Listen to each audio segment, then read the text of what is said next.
The same shall devolve on the Vice President, and Congress may by law provide for the case of removal, death, resignation, or inability both of the President and Vice President, declaring what officer shall then act as President, and such officer shall act accordingly until the disability be removed, or a President shall be elected. The President shall, as stated at stated times, receive for his services a compensation which shall be neither increased nor diminished during the period for which he shall have been elected, neither increased or diminished. And he shall not receive within that period any other emolument from the United States or any of them. Before he enter on the execution of his office, he shall take the following oath or affirmation. I do solemnly swear or affirm that I will fully execute the office of President of the United States, and will, to the best of my ability, preserve, protect, and defend the Constitution of the United States. That's it. A good secular oath. No hand on the Bible, no nonsense about before God or anything like that. Okay, on to Section 2, Command of the Armed Forces. The President shall be Commander-in-Chief of the Army and Navy of the United States and of the militia of the several states when called into the actual service of the United States. He may require the opinion in writing of the principal officer in each of the executive departments upon any subject relating to the duties of their respective offices, and he shall have power to grant reprieves and pardons for offenses against the United States, except in cases of impeachment. He shall have power, by and with the advice and consent of the Senate, to make treatises, provided 2/3 of the senators present concur. And he shall nominate, and by and with the advice and consent of the Senate shall appoint, ambassadors, other public ministers and consultants, judges of the Supreme Court, and all other officers of the United States whose appointments are not herein otherwise provided for, and which shall be established by law. Now, I didn't put in here what the vote should be to affirm or deny the President's decision, but I did put it on the margin here. A simple majority will do for affirming or denying the President's nominations. But 2/3 is needed to affirm a treaty. So if the President tries to make a treaty with a foreign country, it's not legitimate until 2/3 of Congress affirms. But the Congress may by law vest the appointment of such inferior officers as they think proper in the President alone, in the courts of law, or in the heads of departments. So this stuff can be farmed out to lower officials. The President shall have power to fill up all vacancies that may happen during the recess of the Senate by granting commissions which shall expire at the end of their next session. Necessary, I think, probably less so now than when the Constitution was originally written. In the day and age of instant communication and travel, probably that's not too important a clause, that last sentence there. Now, Section 3, this is about the State of the Union Address. The President shall from time to time give to the Congress information of the state of the Union, and recommend to their consideration such measures as he shall judge necessary and expedient. He may on extraordinary occasions convene both houses, or either of them, and in case of disagreement between them with respect to the time of adjournment, he may adjourn them to such time as he shall think proper. So the President can force adjournment of the houses. He shall receive ambassadors and other public ministers. He shall take care that the laws be faithfully executed, and shall commission all the officers of the United States. And like I said in Section 2, that can be, those duties can be farmed out if they're less important. Section 4, removal from office. The President, Vice President, and all civil officers of the United States shall be removed from office on impeachment for and conviction of treason, bribery, or other high crimes and misdemeanors.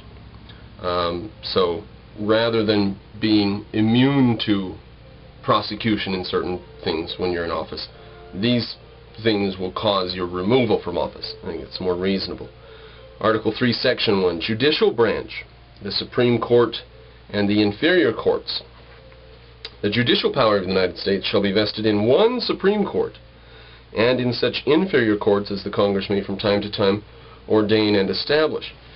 The judges, both of the Supreme and inferior courts, shall hold their offices during good behavior, and shall at stated times receive for their services a compensation which shall not be diminished during their continuance in office, but may be increased. And as it says, they shall hold their office during good behavior. That means that nothing will get them kicked out of office, out of being a judge, except for bad behavior. Now, since I've written this in the years since, I've thought more and more about the power of judges and courts, and how that power is exaggerated in some ways by lifetime appointments. That's how the Supreme Court is, lifetime appointments and stuff. Now, maybe it should be for a given period of, say, 10 or 15 or 20 years or whatever. That's an option I'm willing to consider, because I think lifetime appointments confirms too much power on the person, I think. And power corrupts. So on to Section 2, Judicial Jurisdiction. The judicial power shall extend to all cases in law and equity arising under this Constitution, the laws of the United States, and treaties made or which shall be made under their authority, to all cases affecting ambassadors, other public ministers and consultants, to all cases of admiralty and maritime jurisdiction, to controversies to which the United States shall be a party, and to controversies between two or more states, between a state and citizens of another state, between citizens of different states, between citizens of the same state claiming lands under grant or different states, and between a state or the citizens thereof and foreign states, citizens or subjects. So, that is how far-reaching the judicial jurisdiction stretches, to all those areas. So this is, at least I'm trying to hedge against the government being able to fly people to Honduras or whatever and have them tortured there, or to stuff like that. If it has anything to do with maritime acts, acts arising anywhere under the Constitution or the laws of the United States, treaties, controversies to which the United States shall be a party, etc., etc., anything, anywhere in there, the laws of the United States and the Supreme Court have jurisdiction over all that.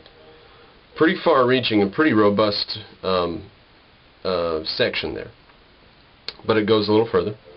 In all cases affecting ambassadors, other public ministers and consuls, and those in which a state shall be party, the Supreme Court shall have original jurisdiction. In all other cases before mentioned, the Supreme Court shall have appellate jurisdiction, both as to law and fact, with such exceptions and under such regulations as the Congress shall make. So you can appeal your way up to the Supreme Court for those, but it has original jurisdiction in all cases affecting ambassadors, other public ministers and consuls, and those to which the state shall be a party. The trial of all crimes, except in cases of impeachment, shall be by jury. The trial of all crimes, except cases of impeachment, shall be by jury, and such trial shall be held in the state where the said crime shall have been committed, but when not committed within any state, the trial shall be at such place or places as the Congress may by law have directed, if it's a maritime act or whatever. Now, I'm willing to reconsider that.